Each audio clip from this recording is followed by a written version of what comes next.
good morning and welcome back.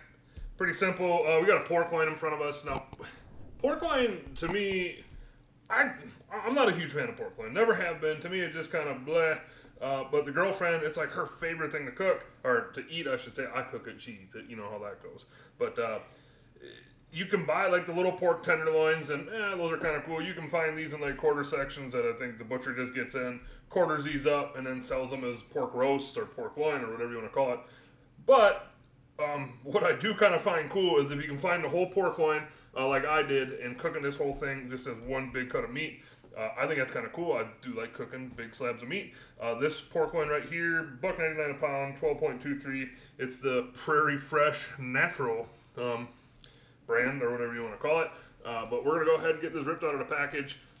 This has actually got a pretty, I don't think I've ever seen a fat cap on a pork loin like this before, so we might do some trimming on that fat cap.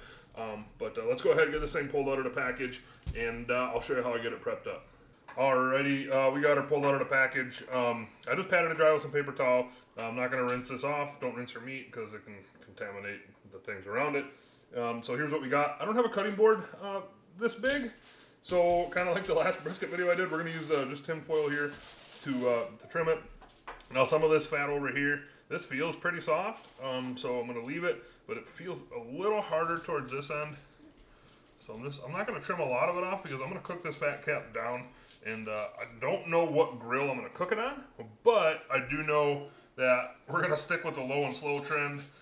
It's like 9:30 in the morning, and this is going to be for dinner, so we're going to stick with the low and slow trend, like I said, and we're going to let this go for a long time, probably like 180 or 200.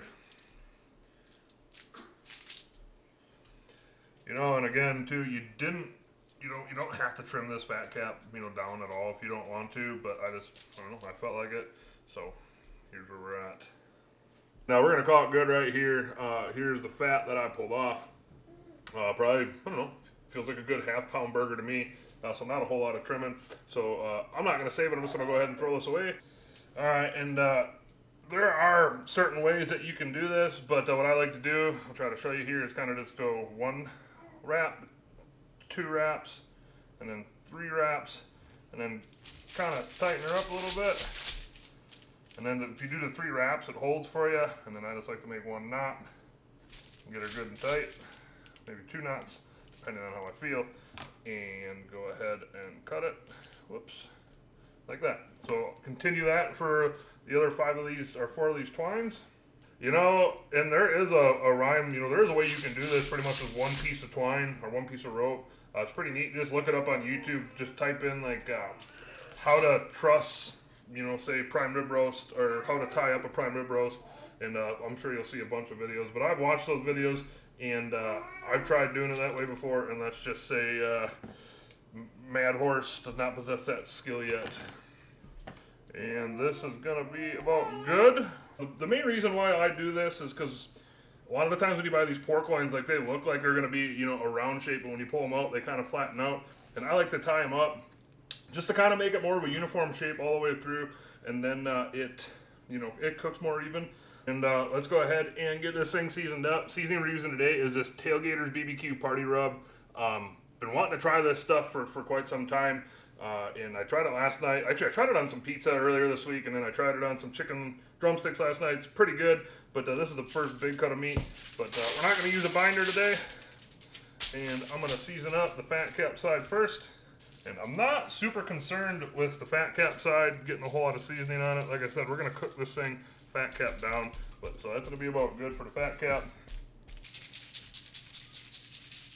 Try to get the edges as good as I can. Get the ends. And that's going to be about good. So I'm going to go ahead and pat this in a little bit. I'm going to go ahead for the time being, throw this in the fridge just until the grill's up to temp. Again, I don't know what grill we're cooking on, so stay tuned and you'll find out. Alrighty, we are back. You can see I decided to stick with the Pits and Spits Maverick 1250. I kind of sort of go through streaks with the grills I have. Usually when I get a new grill, I got to cook about everything on it, so that's why I had all the Masterbuilt videos lately, and then I got the PK grills, the PK from my dad. I did a lot of cooks on that, and now we might be back to the Pits and Spit streak. What's nice about the Pits and Spits or what's cool about it for if it matters to any of you guys and girls, is Pits and Spits is American made. Pretty neat. You got to pay a little bit of money for them, but the quality and the just the overall look of them is well worth it. In my opinion, I've had this thing for quite some time now, and I've never had any issues with it whatsoever. I'm really good with pellet consumption. Go ahead if you're in the colder regions to where I am. I'm in Minnesota. It gets cold in the winter. Get a cold weather cover right from Pits and Spits. They're usually, I think they sell them seasonally. But enough about that. Just put the pork loin on. We're going to cook this thing at 180. I'll take you in a little closer and give you a peek. All right, let's take a quick look at it. There it is. You can see this thing smoking away real nice.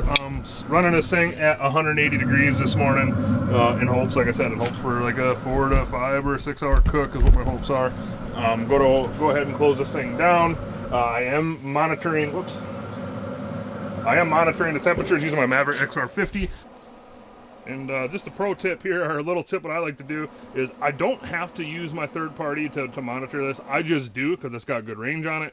And that way I don't got to open up my phone. I can just, pretty much, if I'm going to cut grass today, I can just magnet the receiver of this thing right onto my riding lawnmower, and I can pay attention to the grill from wherever I'm at in the yard.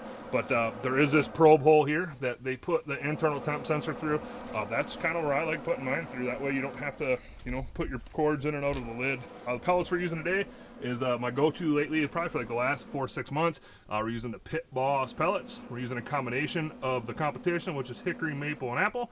And we're using the charcoal pellets. And just to show you what I'd like to do with it, because I just put them in there and put a little bit of one kind in and put another kind in and mix them all up. And this is pretty much what I get. I've had pretty good results with this, and I don't see any reason why to change it. So besides that, go ahead and leave this thing shut down probably for about 2 to 3 hours, and then at that point I'll probably throw a temp probe in it. So when I do that, I will pick back up. So we'll see you then. Okay, we are back. We're about 5 hours in. Give you a quick peek. There she be. You can see this thing still smoking away just nice. We have not adjusted the temperature whatsoever yet. It's still rolling at 180. It's 3:30 now, so eat around 5:36. So I'm hoping I can leave this at 180 the whole time. If I can't, I think I'll probably come up about an hour before I want to eat and just crank this thing up to get it to where I need it to be.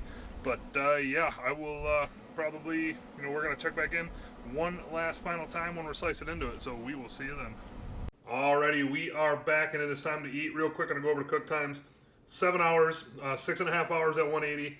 And I cranked it up to 300 for the last half an hour. Brought this up to an internal of 143, 144. Brought it in and wrapped it in foil for about 20 minutes. And here's the finished product. Again, cutting board's a little small, so I'm going to go ahead and just cut this thing kind of sort of right in half. And move the other half of this over here. And then let's take a look at what we got. Looking pretty good, so let's just go ahead and take a few slices.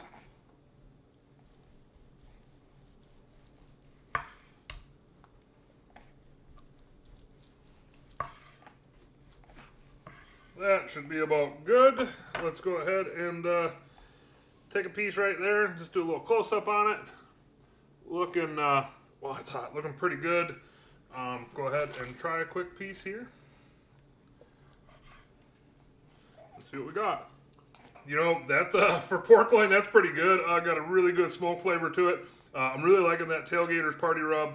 And again, if you can find the Pit Boss charcoal pellets, just mix them with some other pellets, and I'll tell you what, it really does give an extra layer of flavor to that meat. But now, besides that, I'm going to go ahead and eat. You guys and girls have a good night. Thank you for watching, and we will see you next time.